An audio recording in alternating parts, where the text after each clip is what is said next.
Okay, so welcome to our Fit and Fierce team call. Tonight is January 25th, and we're in our very last week of the month, and I can't believe it. It just goes by really fast when you're having fun and your power goes out. So, Success Club. There is still time. I know a lot of the time,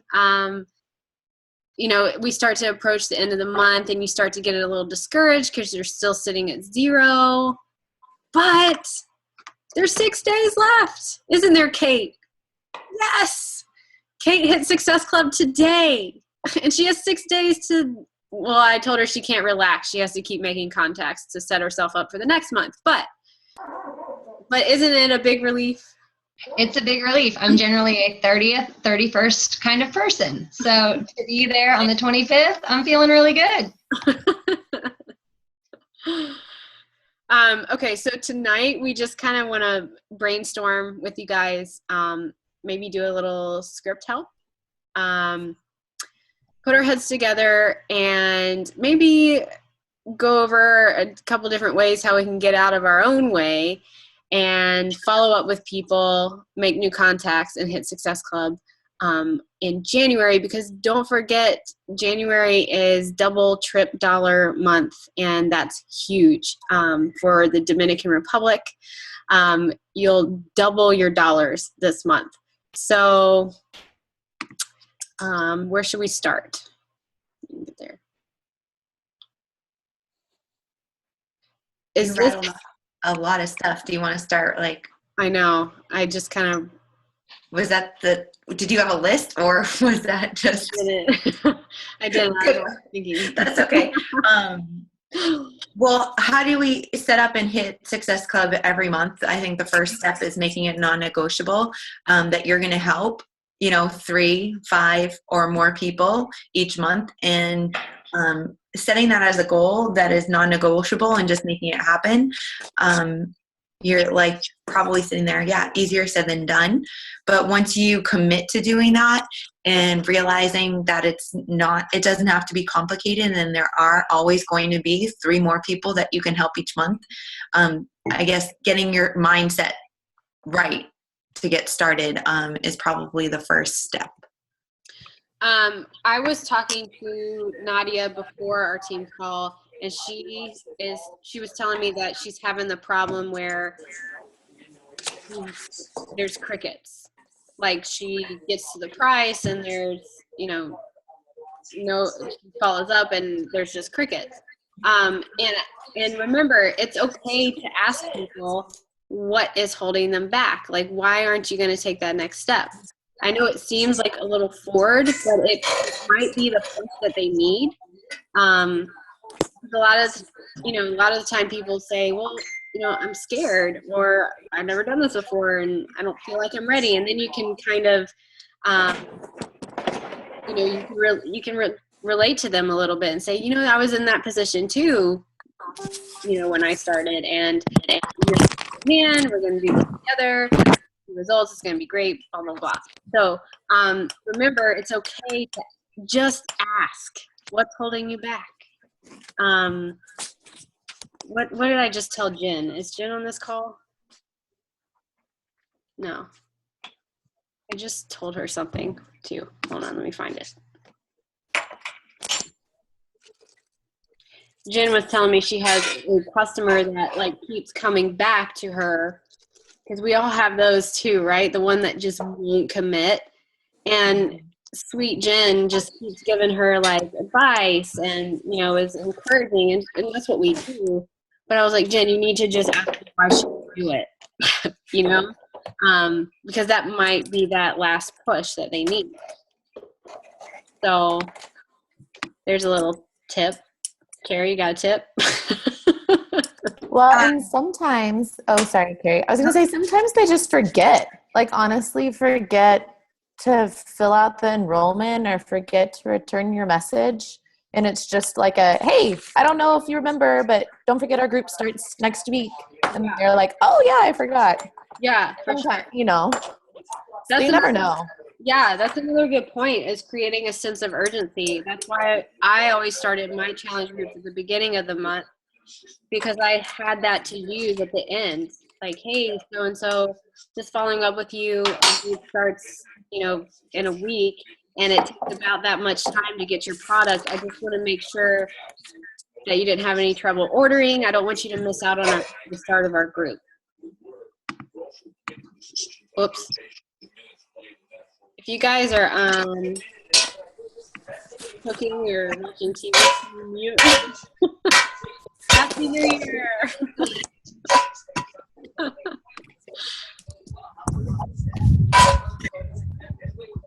Can we find who needs to? I'm trying. I'm like muting everybody. Who's banging on pot? Javier is not.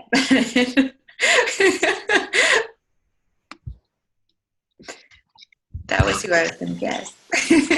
He's sitting there quietly. The chef, not banging on pots. But I was going to add one thing that I feel like people do when they get crickets is assume. And I don't want my coaches or any of you to assume that the answer is no, or that they're not interested. They might have unanswered questions like Megan said, or they might have gotten busy like Haley suggested. I mean, I'm guilty of it, waiting for my girls to come out of school, flipping through messages, and all of a sudden they're ready to come out. The phone goes down, they're my priority.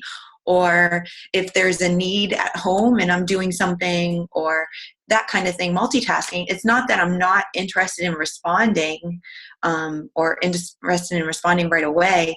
I may have looked at something and forgot to mark it as unread again so that I go back to it.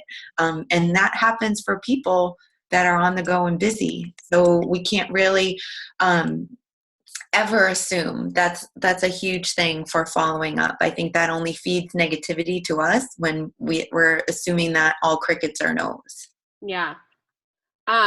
So one major objection that Felicity just posted in the chat is the wow, that's expensive objection. That's probably the most common one, right? And this is when I think it's really, really important to say, hey, can I call you? Can we talk about it? Don't be afraid to do that. I was afraid to do that for a really, really long time. But when they say that, you need to kind of rewind, go back and say, okay, why do you want this? What will your life look like, if you have what you want? You need to find out what their goal is. And then I learned this from Haley. Ask them what their life would look like, because it digs even deeper into why they really, really want it. And that's a really, really important step to this. Don't ever forget to, make it about them and talk about their goals, what they want, and why they want it. Because then the price doesn't seem so bad after they've been thinking about it, like, gosh, I would love to have the energy to keep up with my kids.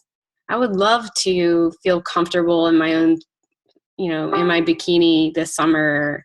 $140 for what they want doesn't seem so bad. And, I always tell people, you're investing in your health and fitness, really in your health overall. There's no better investment. And I say, listen, why don't we give this a shot? Let's just try it for 30 days. And if you don't like it, if you don't see results, you can return it and get your money back. Because we do have a bottom of the bag guarantee, and we have a money back guarantee for any length of program. That's the return policy. So I usually get people with that, let's just try it. You're not going to know if you don't try. It is worth it. It's worth the investment on your health, and it's worth the investment on what you want, and that's X, Y, and Z, whatever they told you. Yeah. So, I think a hard part about this is not being like, oh, okay, well, if you ever think of me down the road, just let me know. You have to really kind of, I don't want to say fight for it because it's like the wrong word. I can't really put my finger on it. But it's more like you're fighting for them because they just don't know their potential yet. You know what I mean? You can tell them that. I'm fighting for you. But don't settle for the first reaction you have, like, oh, okay, we'll talk about it maybe next month. You know what I mean? Really, really dig deep in it and ask them why they want it. And remember that objections are unanswered questions or unanswered concerns that they still have. And like Megan was saying, like fighting for them, think of, I'm sure many of you were no's at first, or at least thought you were no's, or thought you didn't need it, or thought you had it figured out. I fell into that category. I was a Division I full scholarship collegiate athlete. Like, it feels funny to say because it seems like a lifetime ago, but I knew how to work out. I knew how to fuel my body. I knew how to do all these things. I didn't need some at-home workout, like, and it's just, yeah, I do. I needed a lot of help. I needed more of the community and the support. And that's a harder piece to share. But it's so obvious once they're part of it. So think of yourself and think of how grateful you are that somebody didn't give up or stop fighting for you, and use that to fuel yourself the next time you're having a conversation with somebody that has an objection, like relating to them. Like Megan said, I get it. I was there. Yeah. I didn't think I needed this, or I thought it was too expensive too. Yeah. I always share a little piece of my story, always, because it's relatable. Makes you a real person. They want to talk to a real person. And I was that $40 sign-up coach. I didn't need Shakeology because I overcame my eating disorder and I had my nutrition on track and I was fueling my body. But it was actually exactly what I needed because I wasn't getting enough of the good stuff. So, I always tell people a little part of my story. And if you're building your story, just tell them where you are now. It's okay. You don't have to have this big financial success. You don't have to have this big transformation. It's inspiring for other people to see you, their coach, on their journey too. It's okay. And the stories, I think the stories are probably the most important part of this, for people to feel that they can relate to someone or at least understand a struggle. I think that is huge and will go further in developing a relationship with that person. I myself, if I said how I truly feel about Shakeology on Facebook, like I would, feel like a crazy person because that's how much I believe in it. Like, if somebody was just scrolling through my stuff and was like, oh my gosh, she's like the crazy Shakeology person, but I truly do believe in it because I know what it has done for hundreds of people. I know what it has done for my family personally.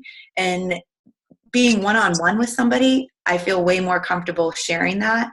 And so really dive into those stories. Really think of our team as a whole book of stories, if you will, and feel free to use the stories that you're seeing on our team page, those successes, those victories. And in one of my groups today, I just said, we're always encouraging one another to dream bigger. What we probably should be saying is continue to dream, because a big dream for someone might not be such a big dream for someone else. And my example was where I started. My big dream was helping with bills. I was taking a year leave from teaching and whatnot. So I guess long story short is, don't be afraid to share stories, and they go a long way when they're one-on-one. So those personal messages, go after those objections, if you will, with personal stories, validating their objection, relating to it with your story, and then sharing what you know. Yes. Don't overthink it. Mm-mm. Nice job on the scheduled follow-up. I'm just looking at the questions. Yeah, me too. One other tip. Don't forget about your, no, it's not an other folder anymore. It's a filtered messages on Facebook. Mm-hmm. A lot of people end up there because they're trying to message you from your like page. Mm-hmm. And they end up there. Make sure you check that. If you've been a coach for a while and you have customer leads, don't forget to follow up with your leads. Where else? I know we've talked about this. We've done the same exact call before, but we're just blanking. No, I'm just thinking about the next question that's coming. How do you handle when someone's using a different product without coming across like you're bashing it? I just always offer Shakeology for them to compare on their own and see for themselves. I share that I like to do my own personal research and what is best for me. And for me, I've realized that it's Shakeology. And if I were to find something that was better and better fueling for not only myself, but my husband and my children, I would do that. I not validate, but like I ask them what they like about their product. And then always encourage them to try at least a 5-day supply of Shakeology and see if they can see a difference. We don't have to be experts on there, so I don't even try to go there. We don't really even need to be experts on Shakeology, and that's where the stories come in again. Yeah. But sometimes their products are junk. Charlie had asked without bashing or saying their products are junk. And I said, sometimes they need to be educated though on what makes them different. You know, like we don't use artificial sweeteners, and this is the reason why I think that's important kind of stuff. That's adding value without even being their coach yet or whatnot. Filtered messages are, if you go to your messages, go down to see all. This is if you're on like a computer browser, and then up at the top there's more, and then you go down to filtered.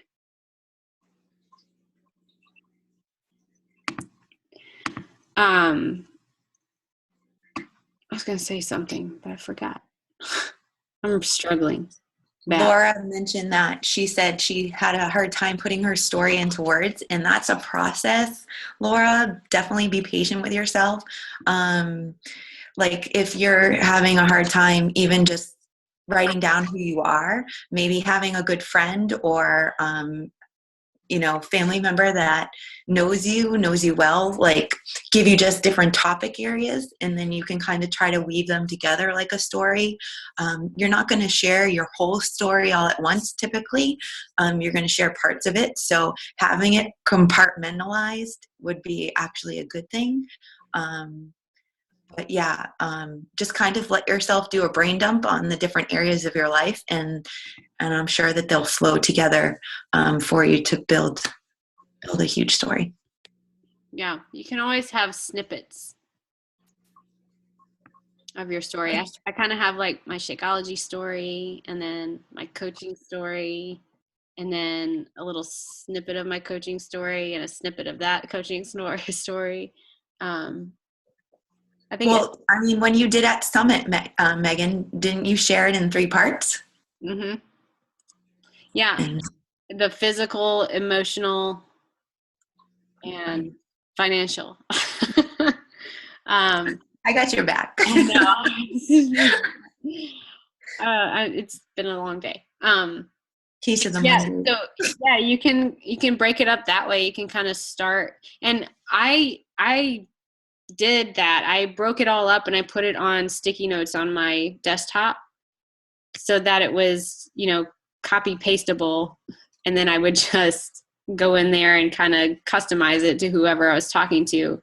I can't be super enthusiastic with a bunch of exclamation points to somebody that's really reserved and quiet. You know what I mean?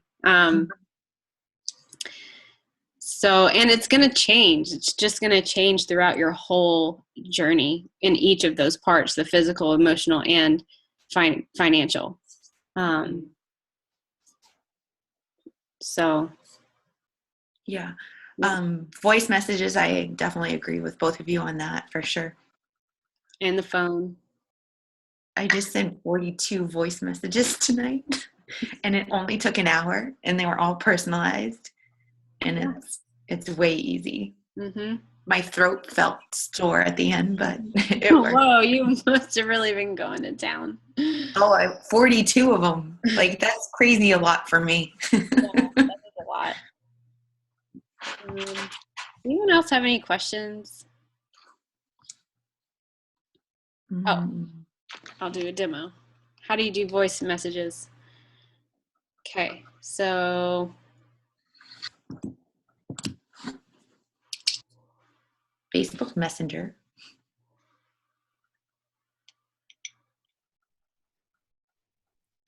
oh my gosh. I opened my text messages, and the last message I wrote to you was, crap, can you look in my purse and see if I brought that Fit and Fierce cup? I was like, wait, we didn't talk about that. And that's because I opened a text message. Oh, that was that. That was it. Superstar Day. Yeah, so are you going to Facebook Messenger? Yep. Oh, you can't even see it. You can describe it, though. The little microphone icon. Yeah, oh, there you see it. See that microphone? Oh, wait. Is that the one? Yep. Yeah, that little microphone. If you click on that, it turns into this. Big red button. And then you click and hold that button. Yeah, you click and hold it, right? Yeah, you just got to keep your thumb on it. And if your thumb slides off it, it sends it. And if you go past a minute, it won't send. So you got to kind of watch it and watch that minute mark. But it's a really nice tool. I mess it up at times, but it kind of makes you human too. So like you're talking, and then you're like, don't really cut you off. You can mess up though. Look, because I just saw Sarah's comment. Watch this. This is nifty. So if you're talking and you're like me tonight and you can't remember your words and you're just like, blah, blah, blah, I can't remember what I was going to say. Oh, wait. You guys. You drag it up like this and it'll delete it before it sends. I did not know that trick. What? I usually get mad when I do that accidentally. Oh my gosh. I start over like all the time. I don't have to. I don't overthink it, Megan. Or I just don't have a brain, Carrie. Maybe that's my problem. Yeah, you just slide it up. Oh my gosh, too funny. Going back, I just thought of something else. So some of you are sitting here and you're like, oh, great. They're saying don't overthink it. They're saying, oh, with the crickets, just follow back up. I know I was guilty of this and sometimes still am. When I just get excited or I'm trying to do too many things at once, I forget to keep it simple and I send a big, long message. Like a long scrolling message, you get those and you're just like, whoa, like way too long. You can go and send like a follow-up message like, hey, I realized that after I sent that was a lot of information. And you can undo it. Like you can not really throw yourself under the bus, but kind of like backpedal a little bit to get that connection and refocus on the friendship rather than you brain throwing up all over them. For sure. I love that. What? My friend Megan, when she's not really listening to me, she says, I am backpedaling. I'm the queen of backpedaling. And you know who else? I just want to tell you that in a condensed version so I don't sound like a word vomiter. I'm just teasing. People appreciate that too. They do. They're like, yeah, it's funny. No, that's a great tip for sure. I'm listening. Love voice message.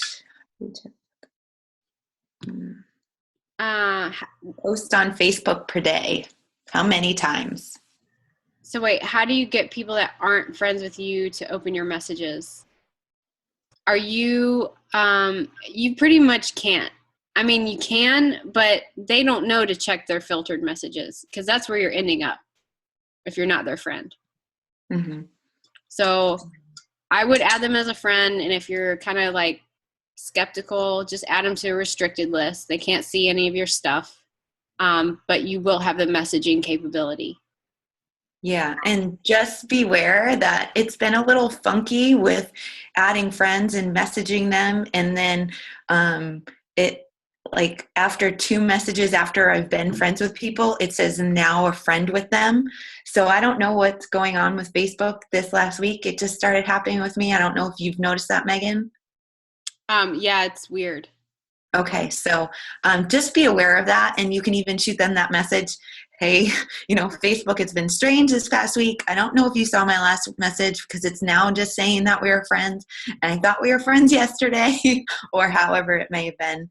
But yeah, don't be afraid to backpedal. That was a good comment, Javier. And there was a question on how many times do you post on Facebook a day? I'd say at least 3. Yeah, I do 2 to 3, and then like today I only made it to 1 post, so I went back and I boosted 2 videos Mm-hmm. to kind of make up for it. Yeah. Because when you boost it, it's making that activity circulate a little more, gives you some time. Obviously, I'm not all there today, so I needed some time to think. Just bought some time, literally. I did. But I think that the morning is a really great time to post when people getting ready before they check in and settle down to work. I find that 6 a.m. Eastern time, that's really early for you West Coasters. Just be mindful of where your market is. You can use things like Hootsuite and Buffer to help you with that. 6:30, 7 maybe even. So still pretty early for West Coasters. Then be mindful, again, like I said, of who your market is. Lunchtime / nap time for stay-at-home moms or whatnot. And then definitely evening, I would say 8 p.m.-ish Eastern time. So those are around the times that I use. Mm-hmm. All right. We have more questions? Does it make a difference if you message from your personal page versus your like page? I think it does. I haven't messaged from my like page in a long time, and I turned it off because it was too much, but also you can't go find the person as your like page and message them. But when you're messaging from your personal page, I talk about this a lot. Facebook recognizes that. They're recognizing that activity, and they're feeding that person your posts too. So anything you share from your like page to your personal page, whoever you talk to last is going to see it. You see what I'm saying? So you're staying relevant in that person's life all the time. You're everywhere.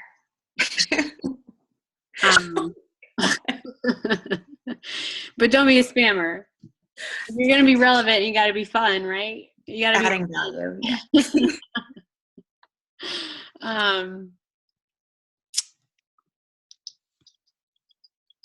Just notice on Messenger that you can choose to accept or ignore from a non-friend. Really? Mm-hmm.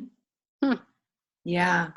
So it pops up, but it doesn't stay there from your phone view. You can then again see it in your, if you're on like a laptop or something, your computer, but you can either accept or decline a requested message.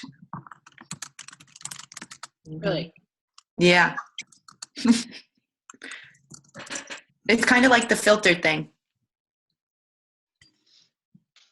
Mm-hmm. So I think Facebook itself is going through a little bit of changes right now. So I think that's what's going on with the notifications and whatnot being a little bit different. Hmm. All right. Okay. I think we're good. Yeah.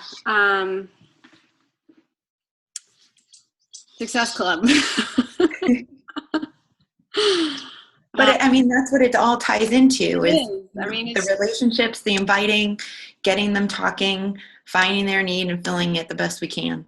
Yep. It's the same thing over and over again. And I heard Amy say it on the wake up call today. She said, all this business is the vital behaviors. You're doing vital behaviors all the time, and you're going back and you're just tweaking a little bit. You're not changing everything, but like, and that's what happens when you start to talk to people and you start inviting. You just kind of figure out your groove and what works and what to say to people. But in order to get better at that, you have to keep doing it. So we had some great tips tonight with the backpedaling and, just asking, and the 30-day money back guarantee. Don't assume. Yeah. So good little tidbits there. Let's go out there and use them and crush it. Yay. We need like what? Okay. Is it just me, or is it always really awkward to get off? It is. We should probably stop recording. We need a huddle or like a sign signal. A fit and fierce like yell. I know, but everyone has to do it if we're gonna like yell like an Indian. That's not. You know what I mean? It can't just be me. I was meaning like a cheer, like a yell. Like I thought you meant like an animal noise. Let's all pretend we're gonna do that because I want to hear me. Stop. So mean. They're all muted. They're all like, yeah, we'll do it. So that wouldn't work anyway. Okay, we have to do I High like 10. Did you see Megan's pinky? pinkies. Okay. All right. Everyone go to bed. We'll think about a hand signal later. Fierce. We already have one. Okay. Peace out.